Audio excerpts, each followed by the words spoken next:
Strategic thinking changes the way we choose and act. Most people operate tactically, putting out fires as they appear. Tactical thinking keeps you stuck in a constant cycle of reacting. Imagine chess. A novice looks at only the immediate move. That's tactical. A grandmaster sees patterns, positions, and potential lines many moves ahead. That's strategic. Life works the same way. Strategic thinking means stepping back from the daily noise to see the whole board. Instead of asking, "How do I fix this?" you ask, "Why does this keep happening?"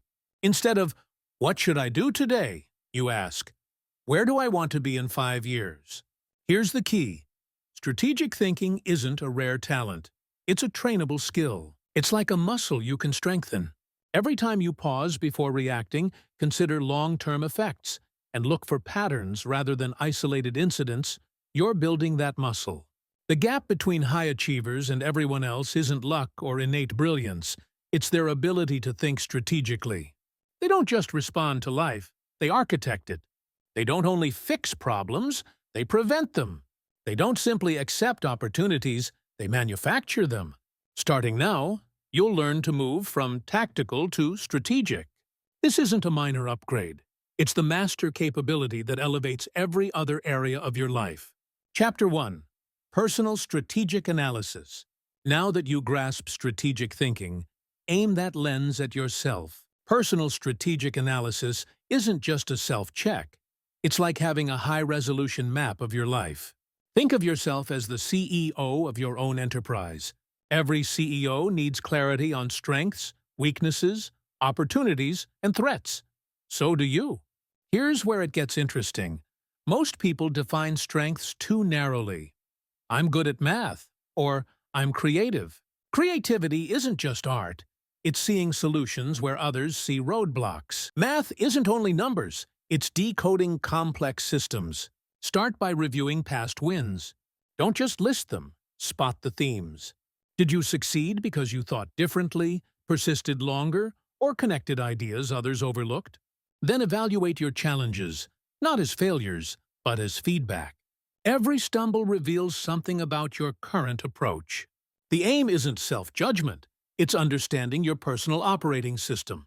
This is about radical clarity. Once you truly know your strategic position, you can double down on strengths, reinforce weak spots, and notice opportunities others never see. Chapter 2. Strategic Vision Development. Most people build their lives like stacking bricks without a blueprint. Strategic vision starts with drafting the plan first. Your future isn't a random event, it's something you design. The best way to design it? Begin with the end. Picture yourself 5 years from now. Don't stop at money, career, or relationships. Go deeper. How do you feel when you wake up? Which problems are behind you? What difference are you making? What capabilities have you mastered? Now, make it concrete. Reverse engineer that future. If that's where you're headed, what must be true 1 year from now, 6 months from now, and next month? Each step back becomes a milestone on your roadmap. Worried about uncertainty? You don't need to forecast every detail. A vision provides direction, not a turn-by-turn route. It's your guiding compass. Your vision becomes a decision filter. Should you accept that job? Move to that city? Learn that skill? With a clear destination, choices become simpler. You stop just reacting and start creating. Chapter 3. Strategic Environment Design. Your environment quietly shapes your choices all day long. Most people try to muscle through with willpower. Strategic thinkers redesign their environment so success is nearly automatic. If cookies sit on your desk, you'll eat them. That's not weak will. That's poor setup. Apply this everywhere. Arrange your surroundings so good choices are easy and poor choices are inconvenient. Apply this everywhere. Arrange your surroundings so good choices are easy and poor choices are inconvenient. Want to work out? Sleep in your gym clothes and set your shoes by the door. This extends beyond physical spaces. Your digital world, social circle, and daily routines are all environments you can engineer. Each one either pulls you toward your aims or away from them. The best part? Once your environments are aligned, smart choices become your default. You stop battling your surroundings and let them carry you forward. It's not about perfection, it's about strategy. Small tweaks compound. Every default you adjust influences your daily actions, and your daily actions shape your life. Chapter 4. Resource Optimization. Many people think resources are things you spend. Strategic thinkers see them as things you multiply. Treat resources like seeds, not coins. You don't just use time, you invest it. You don't merely burn energy, you channel it. You don't just collect skills, you compound them. Every resource can generate more resources. Knowledge improves decisions. Better decisions create opportunities, and opportunities expand your resources. That's the multiplier effect. New skills don't just add, they amplify. A strong relationship isn't a single contact. It can unlock entire networks. And resources aren't only what you own, they're also what you can access. You don't have to possess everything. You need to leverage what exists. It's not about having more, it's about extracting more from what you already have. Optimize strategically, and you turn efficiency into abundance, converting ordinary inputs into remarkable outcomes. Chapter 5. Risk and Uncertainty Management. Most people view risk as something to dodge. Strategic thinkers see risk as a growth lever. Consider nature. Trees shielded from wind grow brittle. Those that face steady winds develop deep roots. Your life is similar? Average thinkers try to avoid all risk. Strategic thinkers distinguish smart risk from reckless risk. They not only prepare for setbacks, they position themselves to benefit when things go right. The secret is asymmetry. Pursue situations where the potential upside far outweighs the downside. Learning a new skill, for instance, the worst case is a bit of lost time. The best case is a career transformation. When you grasp risk well, your backup plans become alternate routes to success. This isn't about being careless. It's about being resilient. Manage risk strategically, and uncertainty becomes a source of advantage, not fear. Chapter 6. Growth and Learning Strategies. Most people learn haphazardly, chasing random skills. Strategic learners know learning itself is a meta skill, and the most powerful one. Your brain is not a storage bin. It's a network. New knowledge links to what you already know, and strategic learning turns those links into explosive growth. This is learning transfer. Mastering one thing deeply strengthens others. Chess hones strategic thinking. Music sharpens pattern recognition. A new language rewires your brain. To harness this, pursue meta skills, abilities that accelerate all other learning, pattern recognition, mental models, and systems thinking. These don't just add, they multiply. Growth isn't linear, it's compounding. Each skill makes the next one easier. Each pattern you learn helps you detect new ones faster. It's a virtuous cycle of continuous improvement. The edge isn't what you know, it's how quickly you can learn. Chapter 7. Relationship and Network Strategy. Relationships don't just fill your life, they multiply its results. The most successful people know no one wins alone, and they don't build random contacts. They cultivate strategic ones. Think of your network like a garden. Different relationships require different care. Some need frequent touch points, others flourish with periodic depth. The goal is not uniform treatment, it's wise stewardship. Every individual in your network has their own network. Their skills can complement yours.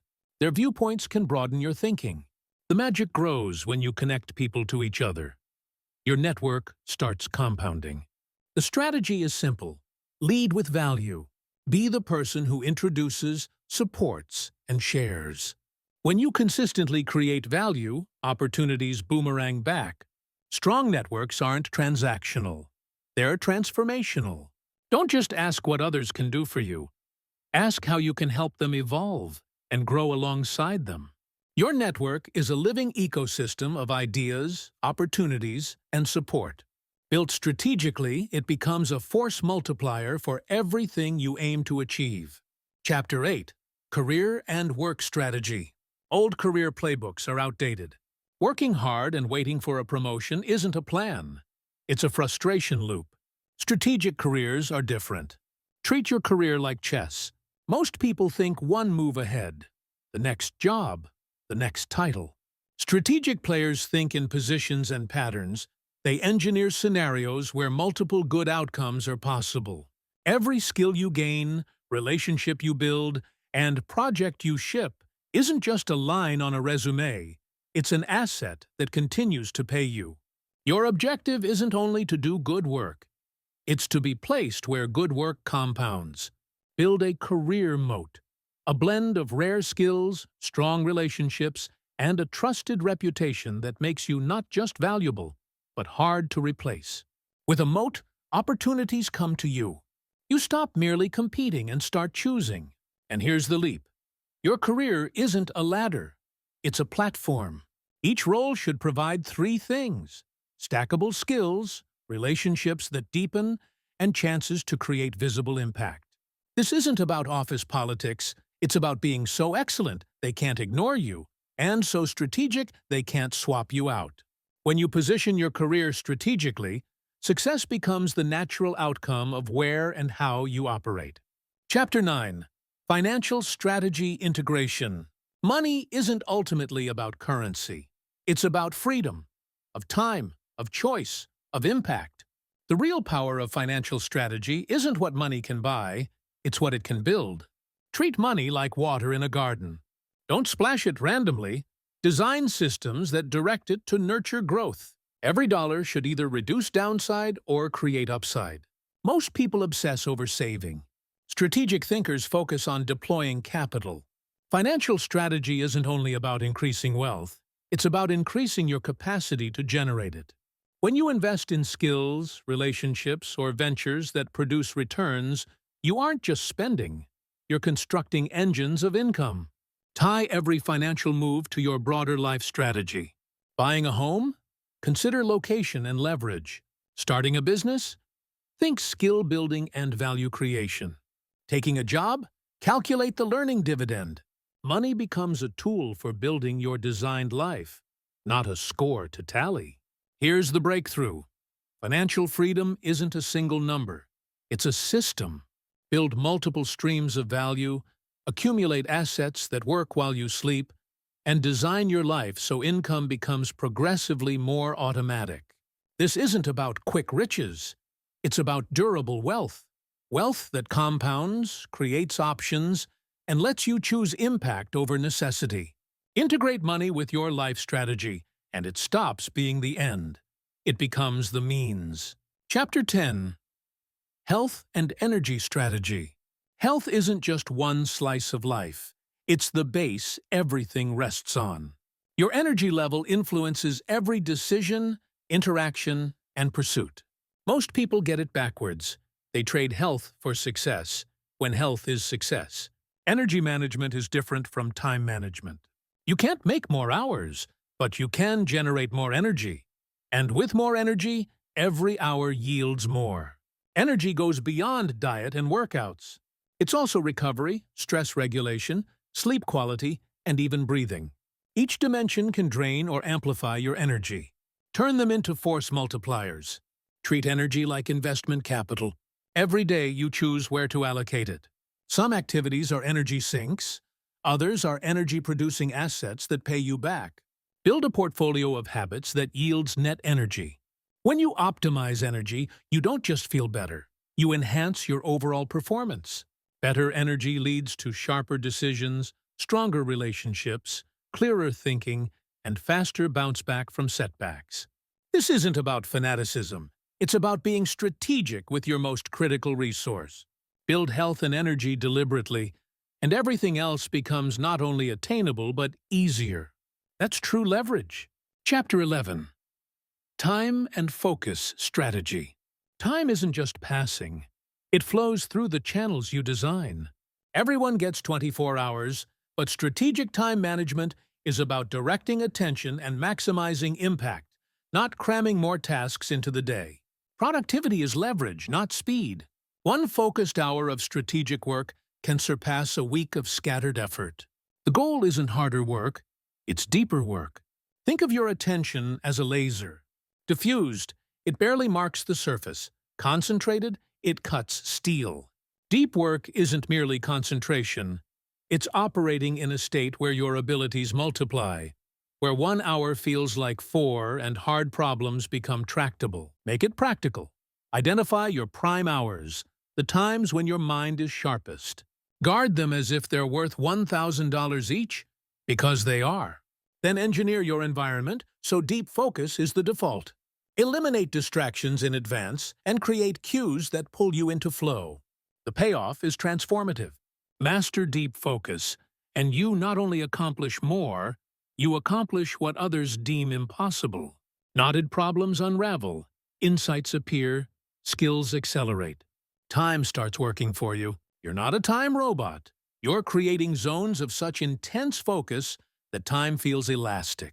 Master time and focus strategically, and you rise above ordinary constraints. Chapter 12. Creativity and Innovation Strategy. Creativity isn't random lightning. It's a strategic process. While others wait for inspiration, strategic thinkers learn to engineer innovation, schedule creativity, and produce breakthroughs on purpose. Your brain naturally links ideas. Strategic creativity is about aligning the right ideas at the right moment. Picture your mind as a lab where concepts mix and react. The more diverse your inputs, the more potent the combinations.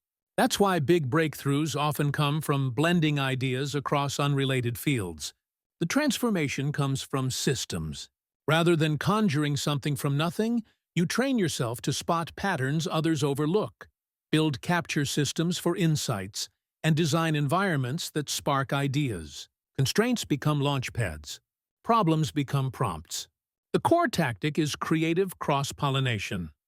Borrow a solution from one domain and apply it to another. These unexpected bridges lead to solutions others can't see. When you treat creativity as a system rather than a gift, you can innovate on command. You don't wait for a muse, you create the conditions for it. You don't hope for breakthroughs, you design them. This isn't about becoming more artsy. It's about developing the faculty to find solutions where others see only obstacles and opportunities where others see only barriers. With strategic creativity, innovation becomes your default mode. Chapter 13. Decision-Making Enhancement. Every choice you make today scripts your tomorrow. The overlooked truth: it's the quality of your decisions, not the volume, that shapes your life.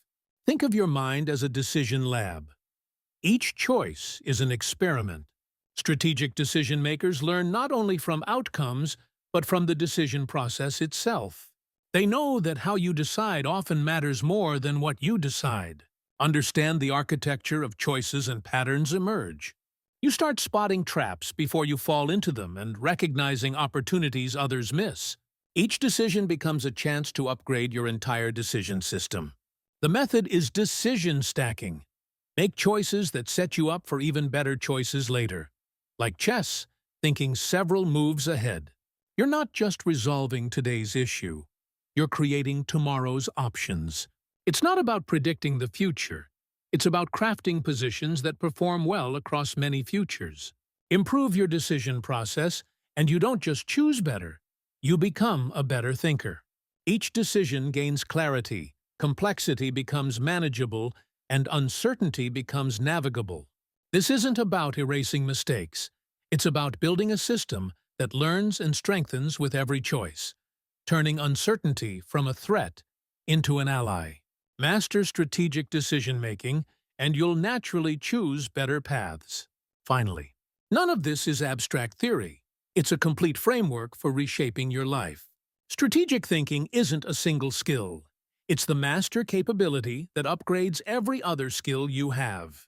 From the foundations of strategy through personal analysis, vision, and all the way to better decisions, you now hold a toolkit for designing your life. Each component connects to and reinforces the others. Here's why this system is so powerful. Your vision guides your choices. Your choices shape your environment. Your environment supports your habits. Your habits produce your results. your results strengthen your vision. It's not a bag of tricks. It's an ecosystem of success. Remember, strategic thinking isn't innate. It's built.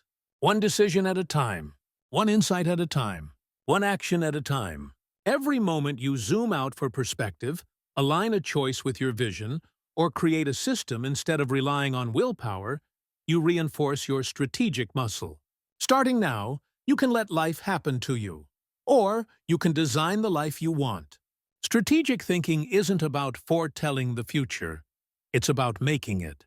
Your life is your most important project. With strategic thinking, you're not just a player, you're the game designer. Use these tools daily and watch yourself shift from someone things happen to into someone who makes things happen. That's the power of strategic thinking. If you found this video helpful, don't forget to subscribe to the channel, give it a like, and turn on the notification bell so you don't miss new uploads. And tell me in the comments, which chapter did you like the most?